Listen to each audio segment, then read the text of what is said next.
नमस्कार विद्यार्थियों, आप सभी का आपके अपने YouTube चैनल RPSC विद नवीन सैनी में स्वागत है।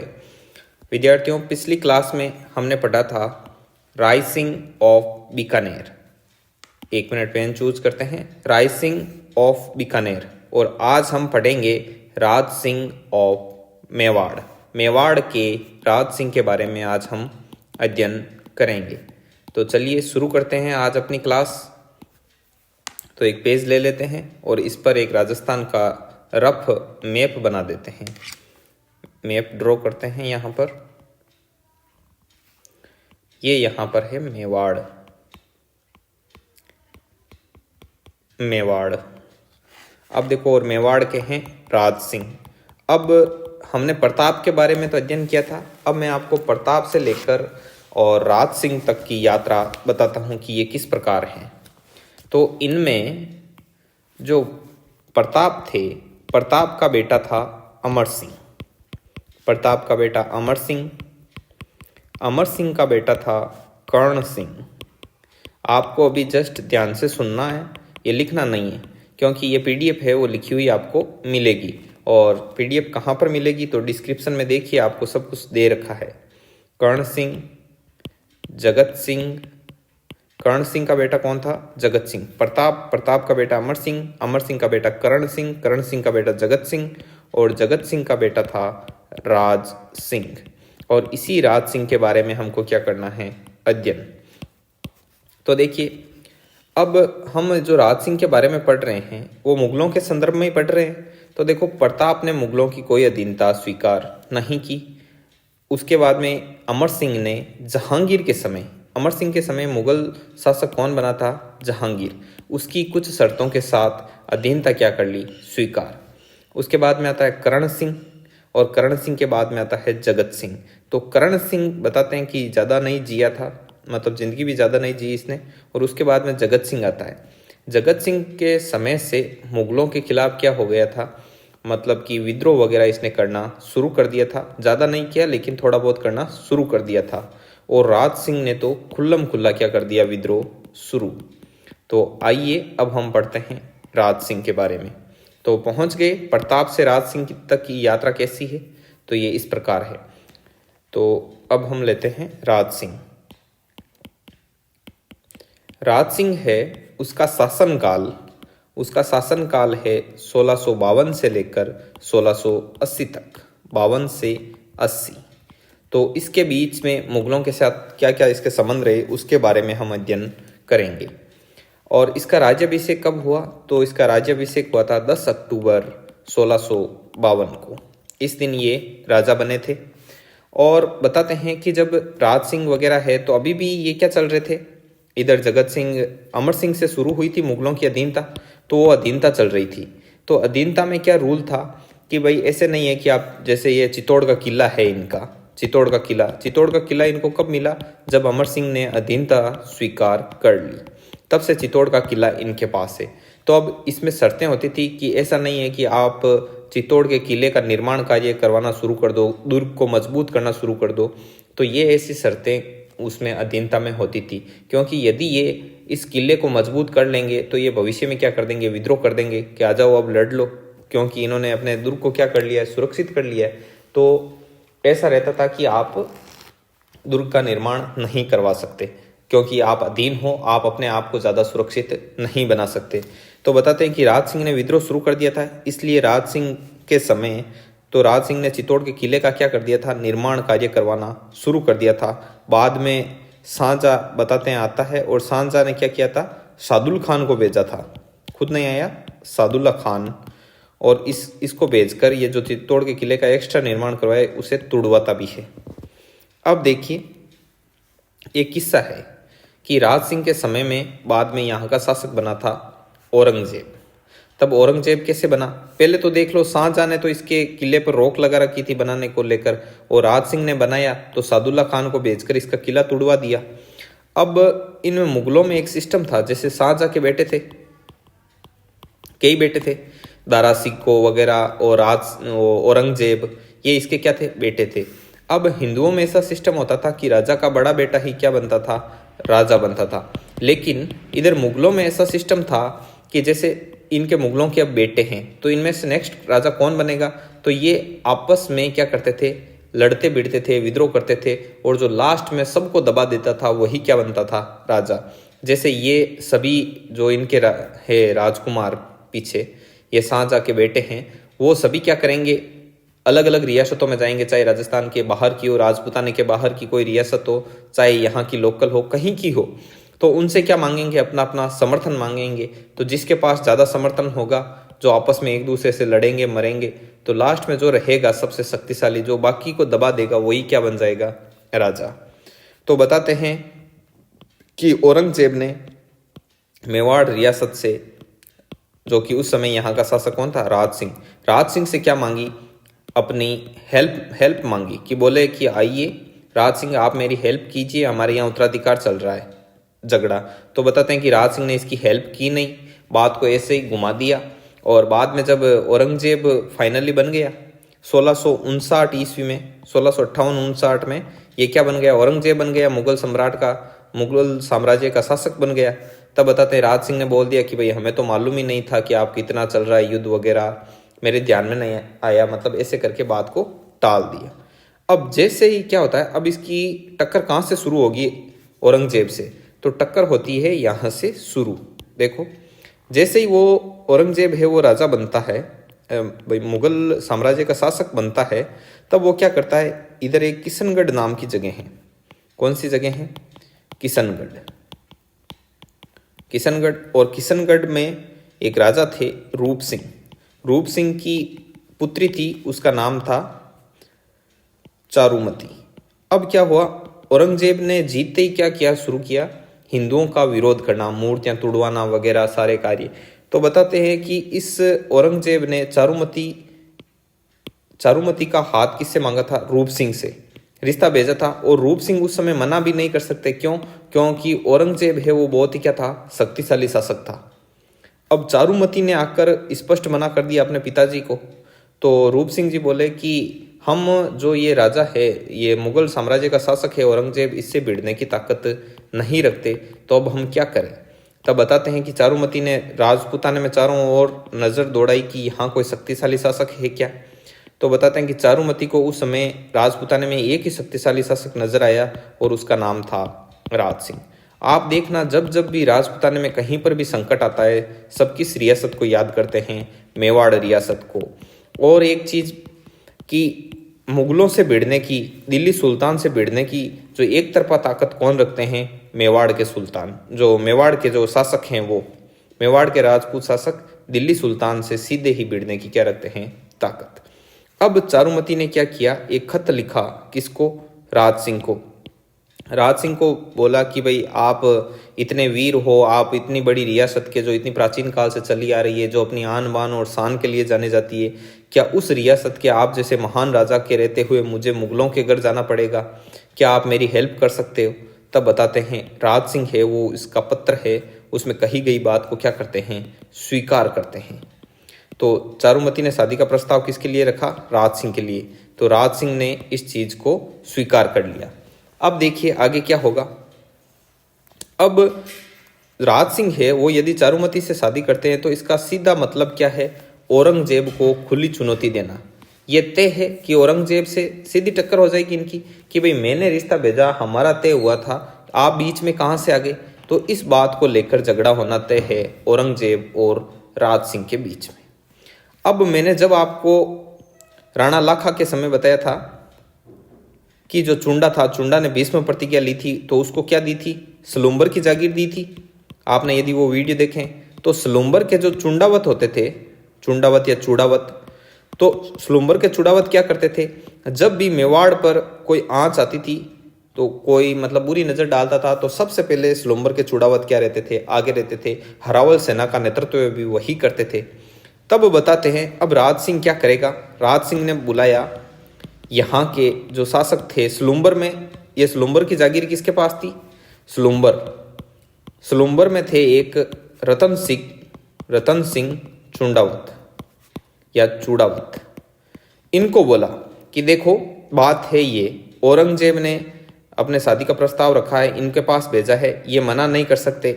तो रिश्ता किसके साथ तय हुआ है? औरंगजेब के साथ। और चारुमती ने खत भेजा है मुझे, तो अब मैं जाऊंगा इससे शादी करने के लिए। तो पीछे अब औरंगजेब की सेना आएगी, मुझे रोकेगी और मुझे आगे जाना है किशनगढ़।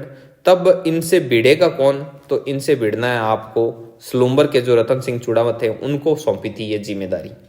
और आप देखिए, यदि मेवाड़ पर, जो मेवाड़ का राजा जब यहाँ नहीं रहता है, उसकी अनुपस्थिति में जो मेवाड़ की जो रियासत थी उसको कौन संभालते थे?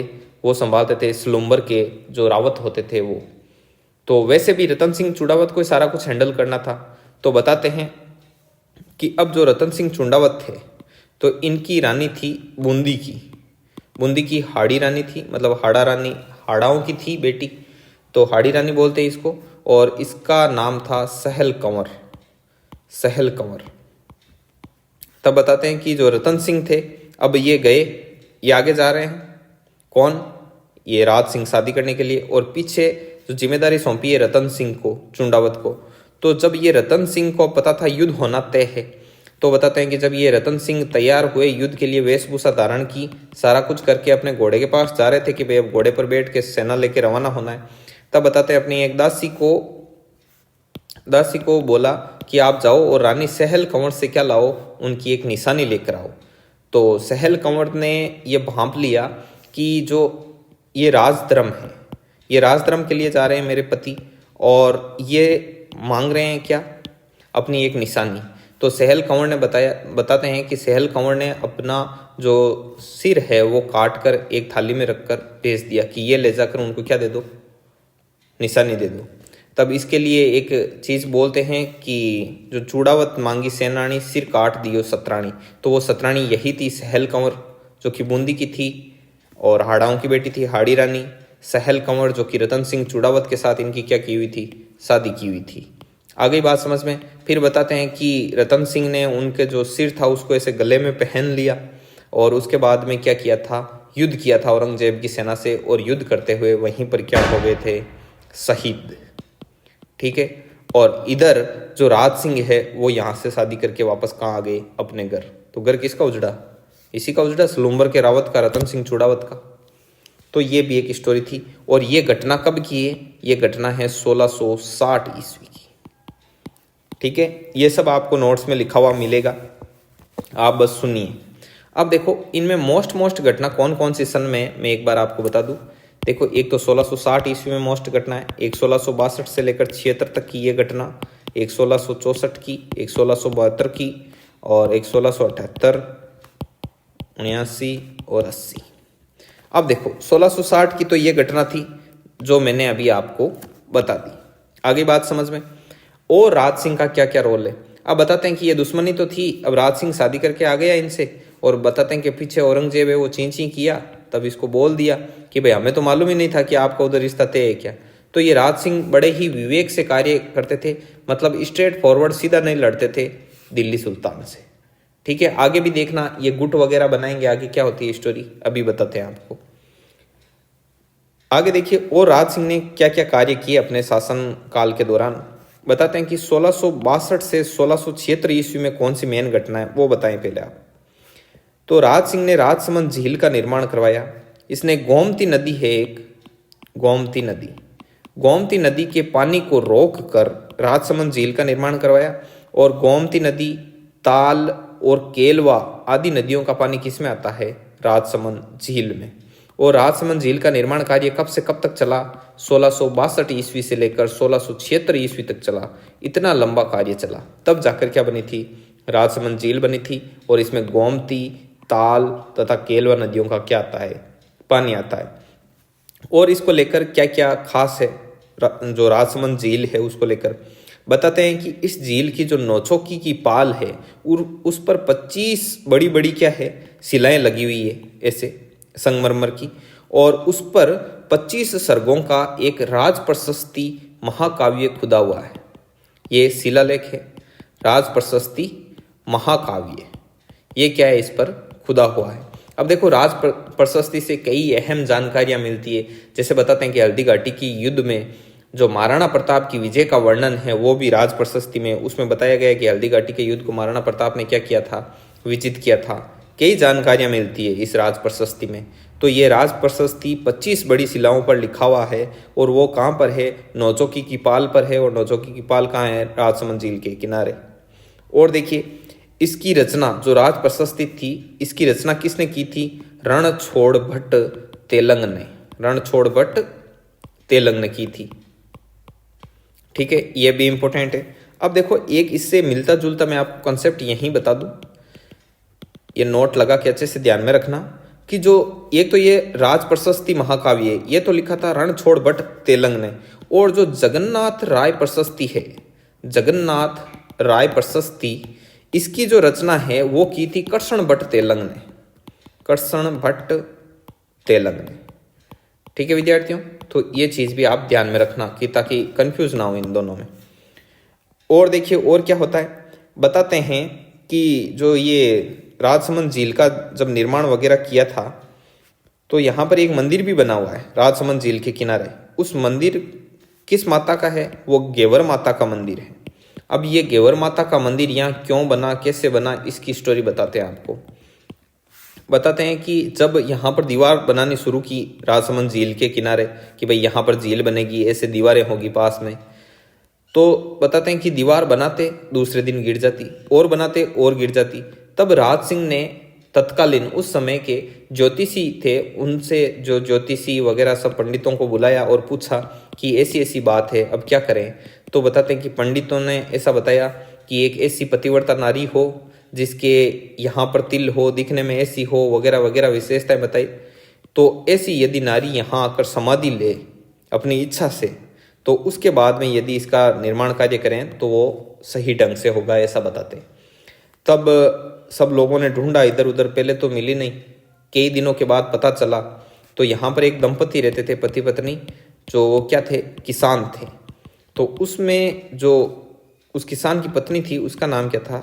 घेवर, उसके नाम पर रखा हुआ है।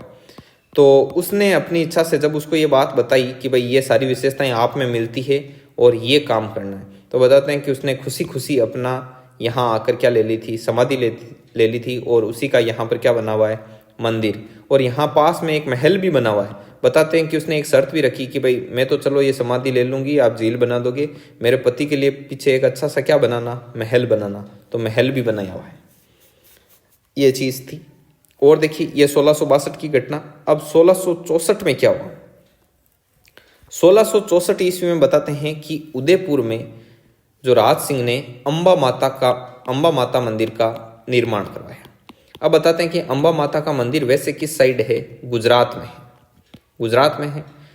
तो सुनने में आता है, इतिहासकार बताते हैं कि एक बार राज सिंह की आंख खराब हो गई। तो आंख खराब होने के बाद राज सिंह ने अपने जो वेद वगैरह थे उन सबको बुलाया और सबको दिखाया। इधर नहीं जो हकीम वगैरह सब थे, बोले कि सब ने इलाज किया लेकिन इलाज हुआ ही नहीं।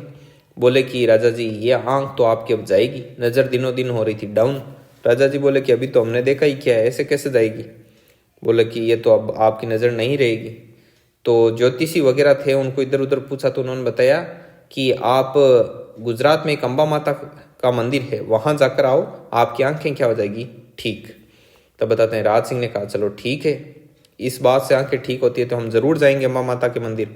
तो राज सिंह ये सोचकर सो गया, बोला कि कल उठेंगे और फिर जाएंगे अम्बा माता के मंदिर। तो जैसे ही वो दूसरे दिन उठा तब राज सिंह ने सभी दरबारियों को बुलाया और बताया कि मेरे साथ रात को ये घटना हुई। बताते हैं कि उस रात राज सिंह को क्या आया था? सपना। और सपने में कौन आई थी? अम्बा माता। तो बताते राज सिंह ने बताया कि सपने में अम्बा माता आई और अम्बा माता ने बोला कि तुम यहाँ गुजरात क्यों आ रहे हो, यहीं पर तो एक मंदिर बना लो, यहीं पर अपने मेवाड़ में ही, तो आपकी आंखें वैसे भी ठीक हो जाएगी। तो राज सिंह ने सब दरबारियों को ये बात बताई तो सबको ये बात बहुत अच्छी लगी। और बाद में बताते हैं कि राज सिंह ने यहाँ पर किसका निर्माण करवाया? अम्बा माता के मंदिर का निर्माण करवाया। तो ये घटना थी 1664 ईस्वी की। आ गई। अब देखो आगे और क्या होता है। एक चीज ध्यान में रखना आप, राजसमंद झील के पास ही राजनगर कस्बा भी बसाया था। किसने? राज सिंह ने। और जो बाद में राजसमंद कहलाया। जो राजनगर कस्बा था उसी को अभी हम किस नाम से जानते हैं? राजसमंद के नाम से जानते हैं। और इसने क्या कार्य किया था? राज सिंह ने एक उपाधि धारण की थी, वो इम्पोर्टेंट है, उसको आप ध्यान में रखना। राज सिंह ने विजय कटकातु की उपाधि धारण की। विजय कटकातु, विजय कटकातु की उपाधि क्यों धारण की? बताते हैं कि ये अपने साथियों और अपनी जो प्रजा थी उसमें सैनिक जीवन की अभिव्यक्ति के लिए, कि एक सैनिक का जीवन कैसा होता है, उसके लिए बताते हैं कि इसने विजय कटकातु की क्या धारण की? उपाधि धारण की। आगे बात समझ में और सुनिए इसके बारे में।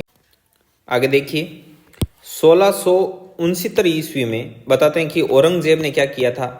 हिंदू मंदिरों को तोड़ना शुरू कर दिया था, तोड़ने का आदेश दे दिया था। तब बताते हैं कि वृंदावन से भागे हुए गोसाई लोग वहां से भागे, वहां हिंदू मंदिरों को तोड़ना वगैरह, मूर्तियों को खंडित करना जब औरंगजेब ने शुरू किया तो वो लोग भागते हैं और भागते हुए आते हैं इधर।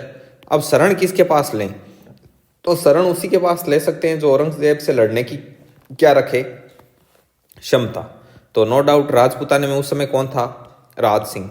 तो बताते हैं कि 1669 ईस्वी में राज सिंह ने इनको यहाँ शरण दी, तो वो अपने साथ क्या लेकर आए? मूर्तियां लेकर आए। तब बताते हैं कि 10 फरवरी 1672 ईस्वी को नाथ द्वारा सिहाड़ गांव राजसमंद में है, यह भी, वहां पर इसने श्रीनाथ जी की मूर्ति को क्या किया था? स्थापित किया था। यह भी कृष्ण भगवान की है मूर्ति, उसको यहाँ पर क्या किया था? स्थापित किया था। यह चीज़ थोड़ी इंपॉर्टेंट है, आप इसको ध्यान में रखना अच्छे से। वैसे नोट्स में लिखी हुई मिलेगी आपको, लेकिन आपको बता रहा हूँ कि इसको हाईलाइट करके आपको ध्यान में रखना है। और क्या किया था? और भी मूर्तियाँ लाए थे। तो इसने कांकरोली नामक जगह है, कांकरोली में द्वारकाधीश की मूर्ति स्थापित की। ये श्रीनाथ जी, द्वारकाधीश, ये सब किसके नाम हैं? कृष्ण भगवान के ही हैं। कृष्ण भगवान की मूर्तियाँ हैं, बस अलग अलग नाम से यहाँ पर क्या की थी? स्थापित की थी। आगे बात समझ में। तो 1669 ईस्वी में जो गोसाई लोग आए थे वृंदावन से भागे हुए, क्योंकि वहाँ पर औरंगजेब ने क्या कर दिया था? हिंदू मंदिरों और मूर्तियों को खंडित करना शुरू कर दिया। तो उन्होंने अपने आप को असुरक्षित महसूस किया और शरण लेने के लिए किसके पास आए? राज सिंह के पास। तो 1669 ईस्वी की तो ये घटना, और 1672 ईस्वी की आ गई ये घटना। तो देखिए, ये मैंने डेट लगाई थी, ये 1672 ईस्वी की ये घटना हो गई। अब आगे देखिए और क्या होता है। बताते हैं कि ये 1669 ईस्वी में जब ये गोसाई लोग आए ना, तब बताते हैं कि इन्होंने डर दिखाया था औरंगजेब का। बताया कि राज सिंह जी, आपने शरण तो दे दी, लेकिन हम कितने एक दिन उनसे बच पाएंगे? वो तो इन मूर्तियों को भी तोड़ देगा, जो वहां पर आया है वो यहाँ पर भी आ जाएगा।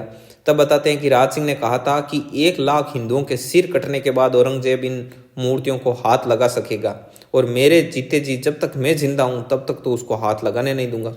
तो 1 लाख हिंदुओं के सिर कटना भी मंजूर है, लेकिन इन मूर्तियों के मैं हाथ नहीं लगाने दूंगा। और देखिए, 1678 ईस्वी में एक मेन चीज होती है। बताते हैं कि जो एक राठौड़ सिसोदिया गुट का निर्माण करते हैं। राठौड़ सिसोदिया गुट इन मुगलों के खिलाफ कुछ जंग छेड़ने के लिए। तो अब राठौड़ों की सिसोदिया तो ये हैं ही। सिसोदिया कौन है? राणा राज सिंह वगैरह। राणा राज सिंह आपको पता है पहले वो क्या थे? जैसे अपने रावल रतन सिंह थे, तो वो पहले अपने नाम क्या लगाते थे? रतन सिंह कौन से? पद्मिनी वाले। तो वो पहले अपने नाम क्या लगाते थे? वहां तक के शासक गुहादित्य से लेकर रतन सिंह तक के सभी अपने नाम के आगे लगाते थे रावल। लेकिन बाद में जब 1326 ईस्वी के आसपास की बात है, वहां से लेकर फिर क्या लगाना शुरू कर दिया अपने नाम के आगे? सिसोदिया वंश की स्थापना की थी अमीर वगैरह, तो वहां से इन्होंने अपना नाम के आगे लगाना शुरू कर दिया सिसोदिया। तो ये राणा राज सिंह थे, ये थे सिसोदिया गुट की तरफ से। तो और राठौड़ों की तरफ से थे अजीत सिंह। लेकिन अजीत सिंह की उम्र अभी क्या थी? कम थी। तो अजीत सिंह की तरफ से प्रतिनिधित्व कर रहे थे स्वामी भक्त वीर दुर्गादास राठौड़। ठीक है, तो इन्होंने मिलकर क्या बनाया था? ये राठौड़ सिसोदिया गुट बनाया। तो ये हो गई 1678 ईस्वी की एक महत्वपूर्ण बात।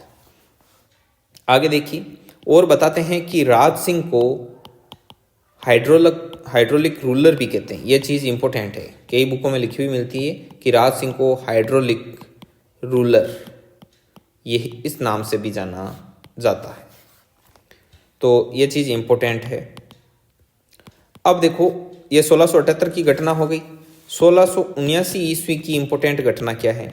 तो तो बताते हैं कि 1679 ईस्वी में औरंगजेब का जो जजिया कर था, जिसे अकबर ने समाप्त किया था, उसी कर को औरंगजेब ने वापस लगा दिया, जो कि गैर मुस्लिम जाति पर लगता था। जो मुस्लिम नहीं है उन लोगों पर यह जजिया कर लगता था, ये टैक्स था। तो इसको शुरू कर दिया था किसने? औरंगजेब ने। तब इसका विरोध भी किसने किया था? राज सिंह ने। और राज सिंह ने विरोध किया। इस चीज़ की जानकारी कहाँ मिलती है? तो इस चीज़ की जानकारी मिलती है दलपत विजय का एक ग्रंथ है, खुमाण रासो। किसका है? दलपत विजय का। दलपत विजय का एक ग्रंथ है, उसका नाम क्या है? खुमाण रासो। इस खुमाण रासो ग्रंथ में इस चीज़ की क्या मिलती है? जानकारी मिलती है। आगे बात समझ में। और देखो इंपॉर्टेंट क्या है, एक त्रिमुखी बावड़ी है, उसके बारे में थोड़ा ध्यान में रखना कि राज सिंह की रानी थी राम रस दे। त्रिमुखी बावड़ी, राज सिंह की रानी थी राम रस दे। राम रस दे। इसने इस त्रिमुखी बावड़ी का क्या करवाया था? निर्माण करवाया था। अब 1680 अंतिम साल राज सिंह का, उसमें क्या हुआ था? बताते हैं कि राणा राज सिंह को महल में ही कोई गद्दार था, उसने उनके भोजन में विष मिला दिया था, जिससे राणा राज सिंह की क्या हो गई थी? मृत्यु। ठीक है, तो इस प्रकार से राणा राज सिंह का क्या होता है? एंड होता है।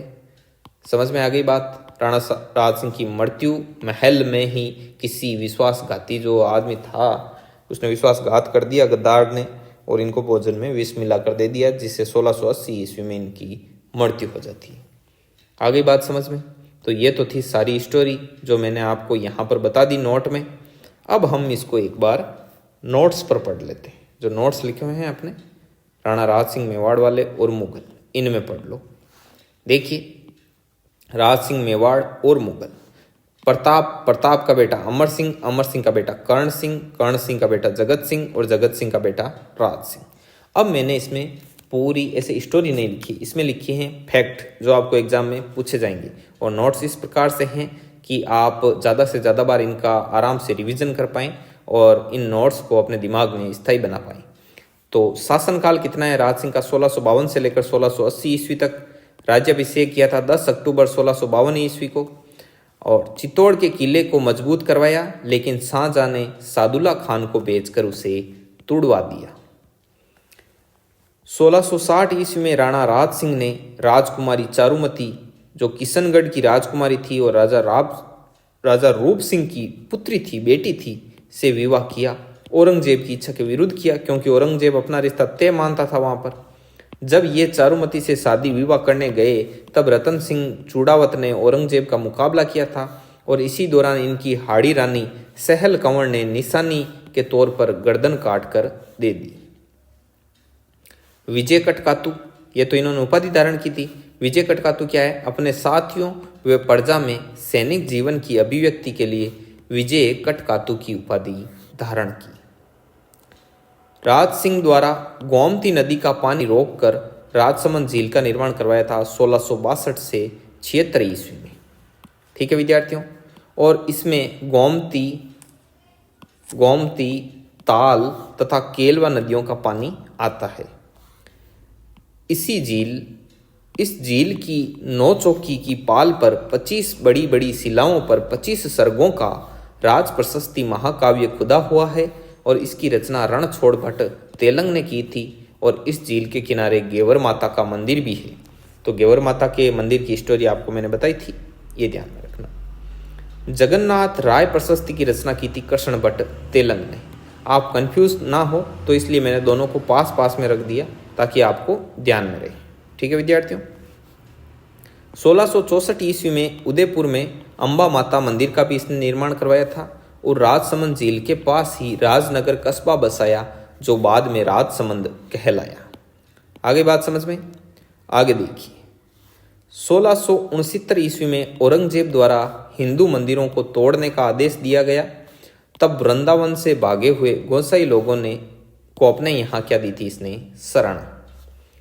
10 फरवरी 1672 ईस्वी को सिहाड़ गांव नाथ द्वारा में श्रीनाथ जी की मूर्ति को इसने स्थापित करवाया था, और कांकरोली में द्वारिकाधीश की मूर्ति को स्थापित किया।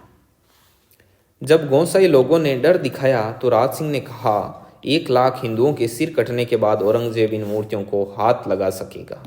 ठीक है, 1678 ईस्वी में राठौड़ सिसोदिया गुट बनाया। अजीत सिंह के प्रतिनिधित्व में दुर्गादास राठौड़ और सिसोदिया गुट में कौन थे? राणा राज सिंह।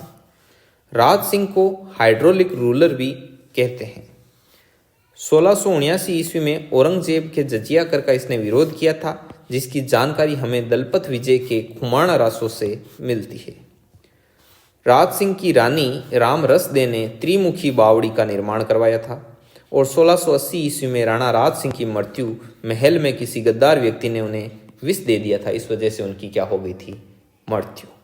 और इसी के साथ अपना राणा राज सिंह टॉपिक है वो कंप्लीट होता है। ये पीडीएफ देखो कितने अच्छे तरीके से लिखी हुई है। यदि आप इस पीडीएफ को हासिल करना चाहते हो, आप चाहते हो कि हम इससे आराम से नोट्स बना लें, तो टेलीग्राम का जो लिंक है वो आपके डिस्क्रिप्शन में दे रखा है। वहाँ से यदि ग्रुप ज्वाइन ना हो तो आपको व्हाट्सअप कॉन्टैक्ट नंबर भी डिस्क्रिप्शन में दे रखे हैं, उन पर व्हाट्सअप कर देना, आपको पर्सनली ऐड कर देंगे। ठीक है विद्यार्थियों, तो वीडियो कैसा लगा कमेंट बॉक्स में कमेंट करके ज़रूर बताइए। यदि आपको क्लास अच्छी लगती है, नियमित रूप से क्लास मिल रही है आप, तो अपने आसपास के क्षेत्र में इस क्लास के बारे में ज़रूर से ज़रूर बताइए। अधिक से अधिक लोगों तक शेयर कीजिए, चैनल को सब्सक्राइब भी कीजिए, वीडियो को लाइक कीजिए और कमेंट कीजिए। ठीक है विद्यार्थियों, तो राणा राज सिंह कंप्लीट है। तो अब देखिए क्या क्या कंप्लीट हो गया। सिलेबस पर आइए।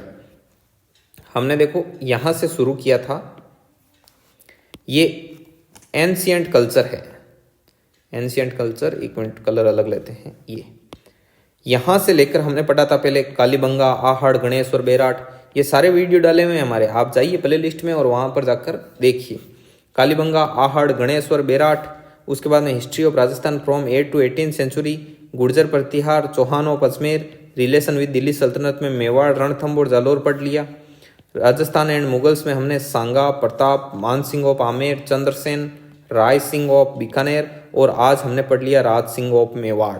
तो अब मैं जितना ये बाउंड्री में सिलेबस बंद कर रहा हूँ ये सारा हो गया अपने कंप्लीट।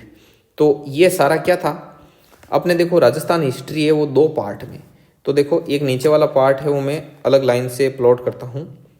ये वाला, ये सोसाइटी रिलेशन रिलीगन है, ये छोड़ो कला संस्कृति।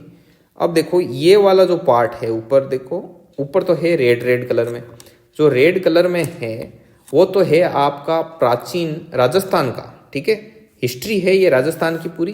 तो ये ऊपर वाला जो रेड कलर में है वो है राजस्थान का प्राचीन और मध्यकालीन इतिहास, प्राचीन प्लस मध्यकालीन इतिहास। ठीक है विद्यार्थियों, और जो नीचे ये आपको दिखाई दे रहा है सिलेबस, ये वाला है आधुनिक राजस्थान।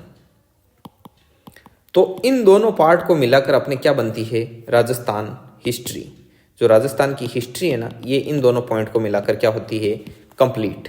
तो देखिए विद्यार्थियों, अभी हमने क्या कंप्लीट कर लिया है? हमने राजस्थान का प्राचीन और मध्यकालीन इतिहास का जो अपना सिलेबस था वो हो गया है अपना कंप्लीट।